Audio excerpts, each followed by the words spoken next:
Mark മൊത്തത്തിൽ mark നമുക്ക് നമ്മുടെ ഇൻഡസ്ട്രിയിൽ ഒരു പുതിയ സിനിമയാണ്. കാരണം അത് ഭയങ്കര പ്രൊഡ്യൂസ് ചെയ്യുന്ന പടത്തിന്റെ വിശേഷങ്ങൾ പ്രൊഡ്യൂസ് ചെയ്യുന്ന പടത്തിന്റെ വിശേഷം പറയാൻ പറഞ്ഞാൽ കുറേ വിശേഷം. പ്രൊഡ്യൂസ് ചെയ്യുന്ന പോസ്റ്റ് പ്രൊഡക്ഷൻ VFX പരിപാടികൾ ഉടനടി വരുന്നതായിരുന്നു. ഡിറ്റക്റ്റീവ് തന്നെയാണ് കറക്റ്റ്. ഒരു കോമഡി ജോണറിലാണ് ഒരുങ്ങുന്നത്. അതൊരു ജോണർ ഉണ്ടോ അങ്ങനെ എല്ലാവർക്കും ഇഷ്ടമുള്ള സിനിമ, എല്ലാവർക്കും ഇഷ്ടമാവുന്ന, നമുക്ക് എന്താ പറയുക, നല്ല നല്ല ഇൻട്രസ്റ്റിംഗ് ആയിട്ടുള്ള സിനിമയാണ്. കുറച്ചും കൂടി കുട്ടികൾക്കൊക്കെ ഭയങ്കര ഇഷ്ടമാവുന്ന സിനിമ. മമ്മിയൊക്കെ കണ്ട് ഒരു ഓഡിയൻസിൻ്റെ നല്ല സിനിമയാണ്. ഷറഫുക്ക അപ്പോൾ ഇത് ഒരു റീസെൻ്റായിട്ട് ഒരു ഇൻ്റർവ്യൂവിൽ പറഞ്ഞിട്ടുണ്ടായി മാർക്കോനെ കുറിച്ചിട്ട് ഭയങ്കര വാചാലമായിട്ട് സംസാരിച്ചിട്ടുണ്ടായിരുന്നു. മാർക്കോൽ എക്സൈറ്റഡ് ആണോ? അല്ല, മാർക്കോൽ എക്സൈറ്റഡ് ആണോ? എന്തെങ്കിലും രണ്ട് വാക്ക് പറയും. മാർക്കോ എനിക്ക് അല്ലാതെ എൻ്റെ കുറച്ച് മ്യൂച്വൽ ഫ്രണ്ടൊക്കെ ആയിട്ട് വഴിയുള്ള കണക്ഷൻസ് ഉണ്ട് മാർക്കോ. അതുകൊണ്ട് തന്നെ എനിക്ക് അതിൻ്റെ കണ്ടന്റുകൾ കുറച്ച് കാണാൻ പറ്റി ഇപ്പോൾ റിലീസ് ആവുന്നതിന് മുമ്പൊക്കെ. അപ്പം കുറച്ച് അങ്ങനെ കണ്ടപ്പോൾ ഞാൻ അതിൽ ചില കാര്യങ്ങൾ കണ്ടത് എന്നെ ഭയങ്കര എക്സൈറ്റ് ചെയ്യിച്ചു. പക്ഷെ മാർക്ക് മൊത്തത്തിൽ മാർക്ക് നമുക്ക് നമ്മുടെ ഇൻഡസ്ട്രിയിൽ ഒരു പുതിയ സിനിമയാണ്. കാരണം അത് ഭയങ്കര ഭയങ്കര കട്ട്സ് കാണിച്ച് എടുത്ത സിനിമയാണ്. അതേ സിനിമയാണ്.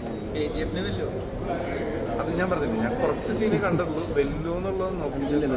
ഇതിൽ തുടക്കത്തിൽ പറഞ്ഞ സ്റ്റേറ്റ്മെന്റ് പറഞ്ഞാൽ മലയാളത്തിൽ ഇന്നവരെ കാണാത്ത രീതിയിലുള്ള ഫൈറ്റ് സീക്വൻസ് ഒക്കെയാണ്, ഫുൾ വയലൻസ് ആണ്, എയർ സർട്ടിഫിക്കറ്റ് ആണ്. അല്ല, ഞാനല്ല, അണിയറ പ്രവർത്തകർ പറഞ്ഞതാണ് പറഞ്ഞു. അണിയറ പ്രവർത്തകർ അല്ല, ഞാൻ പറഞ്ഞല്ലേ മൊത്തത്തിൽ പറഞ്ഞു. അവരെന്നെ പറഞ്ഞിട്ടുണ്ട്, ജഗദീശ്വരൻ പറഞ്ഞിട്ടുണ്ടായി 18 വയസ്സിന് താഴെയുള്ളവർക്ക് കാണാൻ പറ്റാത്ത രൂപത്തിലാണ് ഇത് തിയേറ്ററിലേക്ക് വരുന്നത്. ആ, കേരളക്കാരെ മൊത്തം എക്സൈറ്റഡ് ആണ്. അല്ല, മാർക്കോ ആക്ച്വലി ഞാൻ പറഞ്ഞില്ലേ, മാർക്കോ നമ്മളുടെ സിനിമകളിൽ ഭയങ്കര വ്യത്യസ്തമായ സിനിമകളായിരിക്കും. നമ്മൾ സാധാരണ മലയാള സിനിമയിൽ അറ്റംപ്റ്റ് ചെയ്യുന്നതിൻ്റെ ഏറ്റവും പീക്ക് അറ്റംപ്റ്റ് ആണ് അത് മാർക്കോ. അപ്പോൾ ആ രീതിയിൽ ആ സിനിമ എന്തായാലും അതിൻ്റെ ഒരു സ്ഥാനം നേടിയത്. ഉണ്ണിമൂന്നിൻ്റെ കരിയറിൽ ലെവൽ മാറ്റിമറിക്കുമോ? അതൊന്നും മറിക്കാൻ പറ്റുമെന്ന് നോക്കട്ടെ. നിങ്ങൾ ചോദിക്കണം, നിങ്ങളുടെ ചോദ്യമൊക്കെ മറ്റേ ഇതാണ്. ഇവരൊന്ന്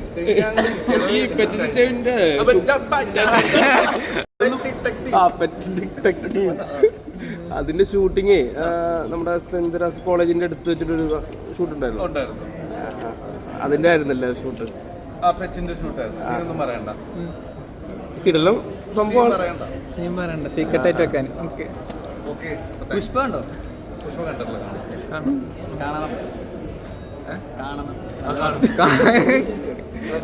ഓക്കെ, താങ്ക് യു.